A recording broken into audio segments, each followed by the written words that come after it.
E o São Paulo virou uma máquina de vencer jogos desde a renúncia de seu presidente Júlio Casares. Vídeo de hoje do canal do Nicola trata sobre o tema e fala também sobre o São Paulo. Presidente Arrim Assis abriu mão de uma série de benefícios a que tinha direito como presidente tricolor, além das últimas de mercado, bastidores, finanças e muito mais.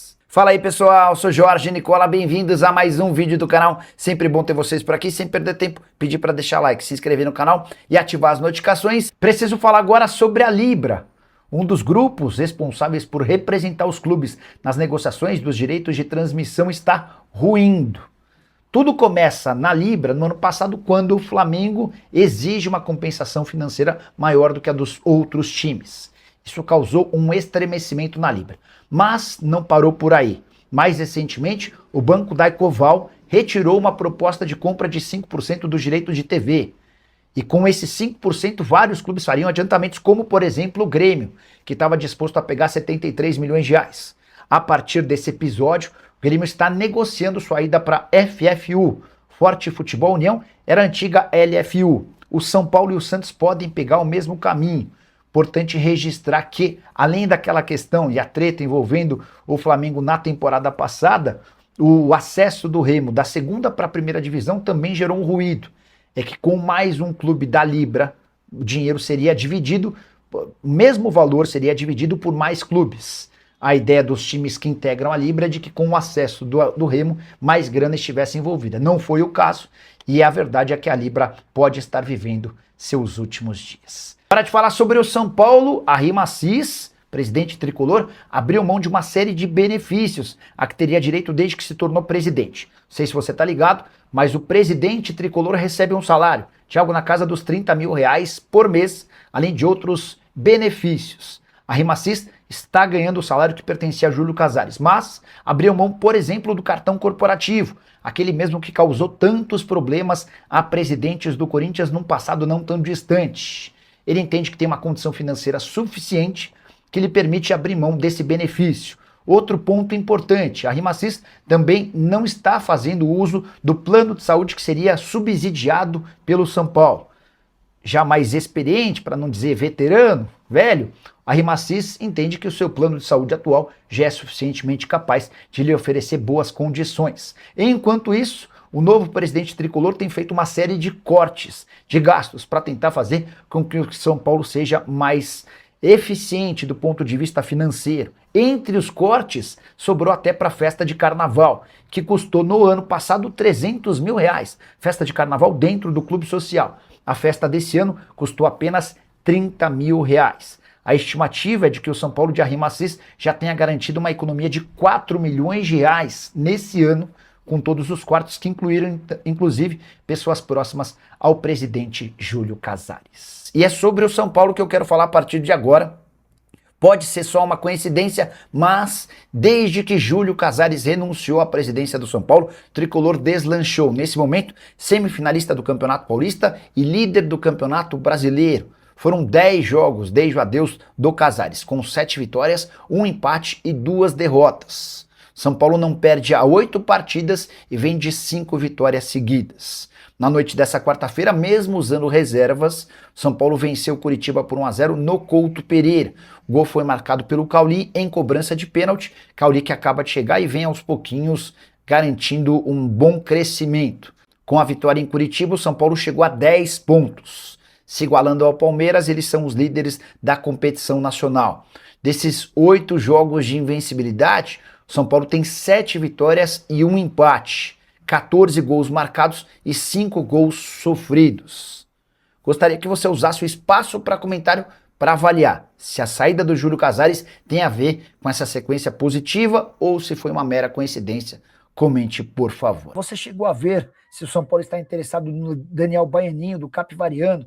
Alguma novidade do meu tricolor abração? Esse Daniel Baianinho, ele foi o grande responsável pela vitória do Capivariano contra a Portuguesa. O jogo estava super controlado, feio, chato. Jogo de baixíssimo nível, tá? 0-0, aquele 0-0 modorrento. Acho que era a segunda rodada do Paulista. A Portuguesa tinha perdido na estreia pro Palmeiras. Aos 41 do segundo tempo, teve um pênalti não marcado a favor da Luz, algo que a gente já se habituou, né? Mas desde que o Daniel Baianinho entrou no jogo, cara, esse moleque pôs uma fumaça Jogou bem essa reta final de Paulistão, né? Vou mandar mensagem. Acho que a pessoa do São Paulo não vai. Daniel Baianinho.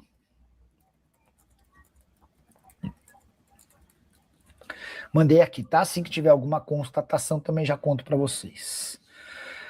O Beto Faramilho, você viu que a Bet pode ser proibida para patrocinar esses times? Tá rolando no governo federal, não sei em qual esfera, mas existe um projeto que ainda precisa passar por algumas fases para que times de futebol, para que influenciadores, para que, enfim, para que essa rede, essa comunidade deixe de poder publicar, divulgar e falar sobre casas de apostas esportivas. Não sei se foi a Máquina do Esporte ou alguém chegou a publicar que esse movimento, se consolidado, tiraria quase R$1 bilhão do futebol, ou dos clubes de futebol, especialmente com patrocínios, né?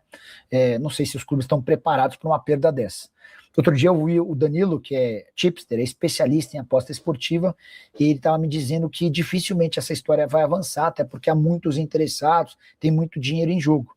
Mas é mais um movimento para tentar brecar a chegada das casas de apostas esportivas ao país. Em outros países, como por exemplo na Inglaterra, a aposta esportiva é algo que faz parte da sociedade. Os caras apostam em absolutamente tudo. No cavalo, no Big Brother. A gente ainda está se acostumando com essa nova realidade, né? Boa noite, Nicola.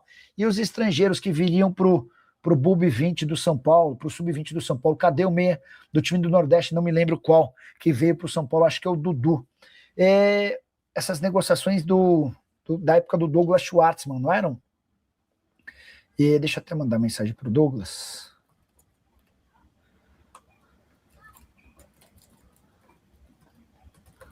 Ontem, inclusive, o Douglas Schwartzman e a Mara Casares passaram por eles fizeram um depoimento numa comissão de ética do São Paulo. Existe o risco real deles serem expulsos do clube por conta do episódio dos camarotes. Vocês lembram essa história, né? A negociação tá rolando, tá? É verdade que o Crespo pode pintar no River Plate? Vamos lá. O Olé, jornal argentino, ao publicar que o Galhardo tinha deixado o River Plate, o Olé também contou que os dois principais alvos do River para substituição do Galhardo são o Hernan Crespo, do São Paulo, e o Santiago Solari, que é diretor de futebol do Real Madrid. O São Paulo assegura que está tranquilo, que ninguém procurou o São Paulo do River Plate para falar sobre o tema, enfim, não há por que desespero se não houve contato. O Crespo tem contrato até dezembro, existe multa rescisória no contrato dele, deve estar associada a 3 meses de salário, algo na casa dos 3 milhões de reais, mas não houve consulta. Se houver alguma coisa aí, a gente trata sobre o tema, tá bom? O Dan Ferreira, boa noite, Nicola, manda um abraço pro meu filho Felipe, das contundido do Coringão. Um abraço pro Felipe. Bora te contar qual o valor da multa rescisória de Hernan Crespo no São Paulo. Esse valor serve caso ele peça demissão e vá para outro clube, nesse caso o São Paulo recebe o dinheiro, ou se o tricolor decidir dispensar o argentino. A multa prevista é de 4 salários para Hernan Crespo. Ainda há 2 meses de salários para cada um dos membros da comissão técnica. Então, no fim das contas, hoje a multa equivale a mais ou menos 4 milhões de reais.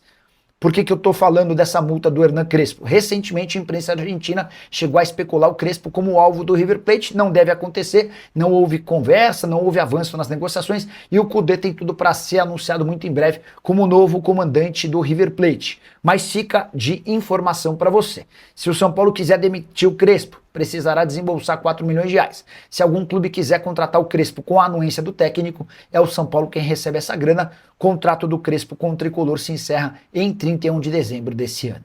Hora de falar sobre Bobadilha e o papo de que o volante paraguaio interessa a clubes do exterior. Nos últimos dias surgiu a notícia de que o Brighton da Inglaterra, o Betis da Espanha e o Como da Itália entraram em contato. Se houve esse contato, não foi com o São Paulo, talvez com os representantes do jogador, porque na manhã dessa quarta-feira conversei com o dirigente tricolor do departamento de futebol e ele assegurou que não existe qualquer sondagem ou proposta pelo Bobadilha. 24 anos de idade, titular absoluto na atual temporada, 11 jogos, 2 gols e 1 assistência, um dos gols marcados na vitória contra o Bragantino, que valeu ao São Paulo a classificação para a semifinal do estadual. O jogador foi comprado em 2024 do Cerro Porteño por 10 milhões de reais, que garantiram ao São Paulo 60% do valor de uma venda futura. Esse é um ponto importante. Ainda que exista uma proposta oficial e o São Paulo venda, o Tricolor vai ficar com apenas pouco mais da metade da grana. Importante registrar também que o Bobadilla é atleta da seleção paraguaia e disputará a Copa do Mundo, o que pode permitir ao São Paulo uma valorização desse atleta caso seja titular e tenha boa participação nos Estados Unidos, no Canadá e no México. O contrato dele se encerra em dezembro de 2027. Próximo superchat. Fala, Nicolas. É Vitor da Lusa. Pode ir para o São Paulo? Abraço. Beto Faramilha, esse é parceiraço. Betão, não se iluda com o bom jogo que ele fez contra o Corinthians. E fez bom jogo mesmo, tá? É um meio-campista meio diferente, né? Ele é muito alto, passadas largas. Ele até ajuda bastante no momento de pressão, na saída de bola adversária, né? Mas, cara, é assim, ó, sendo bem sincero com vocês, altos e baixos, tá? E eu acho que num time com o poder do São Paulo, com o poder do Corinthians, ele teria dificuldade. Quer ver, só para confirmar e não falar nenhuma bobagem, e eu acho que ele passou pelo Atlético Paranaense, antes de fechar com a Lusa. Esse jogador é do Maringá, tá? Quer ver, só para confirmar? Ó, isso mesmo, ele passou pelo Atlético Paranaense. Ele surge no Goiás, depois vai para Portugal, vem para o Vila Nova, passa pelo ABD, que eu nunca tinha ouvido falar, Grêmio São Carlense, Grêmio São Carlense, 4ª divisão do futebol paulista, em 22, tá? Depois vai para o Operário Ferroviário, Grêmio São Carlense, Maringá. Passa pelo Atlético Paranaense em 24, só joga 9 vezes. No Mirassol, 2 partidas. No Maringá é que ele conseguiu jogar mais, 21 jogos, 4 gols e 1 assistência, até que se muda para a Portuguesa por empréstimo. Não é jogador da Lusa, tá? Enfim, boas atuações, mas, cara, não acho que tá pronto para jogar em time grande, não, tá? Sendo bem sincero com vocês. São Paulo completará um mês e meio sem lesões. É verdade que o Bobadilla e o Ferreirinha foram poupados contra a Ponte, e Danielzinho e Luca amanhã.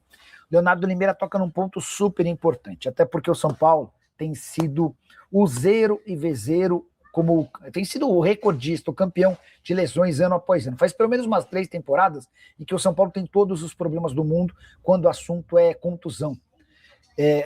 E o Lucas Moura talvez seja o grande reflexo disso, né? O Lucas Moura jogou menos de 40% das partidas na temporada passada. Nesse ano, já livre de dores no joelho, tem conseguido jogar com frequência. São Paulo fez uma série de modificações no seu departamento médico, no seu departamento de fisioterapia, mudança de máquinas, contratação de novos profissionais, e a percepção que você tem é de que tudo isso deu resultado, e o São Paulo tem conseguido ser muito mais efetivo, para sorte do torcedor são paulino e também de Hernan Crespo, né? Tava na hora também, né? Como é que tá a Superbet e o São Paulo? Pergunta do Sartieri, tudo normal.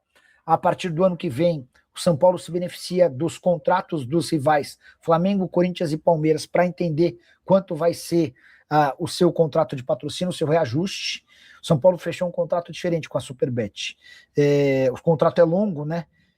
E o reajuste vai se dar de acordo com uma média do que estiverem faturando o Flamengo, o Palmeiras e o Corinthians. Então, a ida do Flamengo a 268 milhões na Betano, a ida do Corinthians para 150 milhões da Esportes da Sorte e a manutenção dos 100 milhões do Palmeiras vão garantir ao São Paulo um contrato melhor do que o atual. O São Paulo ganha na casa dos 78 milhões de reais. Só mais uma sobre o São Paulo e sobre a Superbet.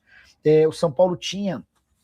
O São Paulo não. O Oscar recebia da Superbet 1.200.000 reais por mês. Vocês vão lembrar que quando o Oscar foi contratado, a Superbet se comprometeu a ajudar com o pagamento dos salários. O Oscar ainda não rescindiu o contrato, mas deixou de ser jogador do São Paulo. E deixou, por conta disso, de ganhar seu salário. Então, esse 1.200.000 que a Superbet bancava por Oscar estão indo agora para os cofres do São Paulo, tá bom? Rapaziada boa, mais um giro de notícia para você aqui nesta sexta-feira animada, agitada, com muita energia e muita informação. Peço humildemente para você dar o like nesse vídeo, inscrevendo-se no canal, ativando o sino das notificações para ficar sempre recebendo atualizado todas as notícias do São Paulo. A gente vai encerrando a nossa edição. Um grande abraço para você, segue mais. Até o próximo vídeo. Fui.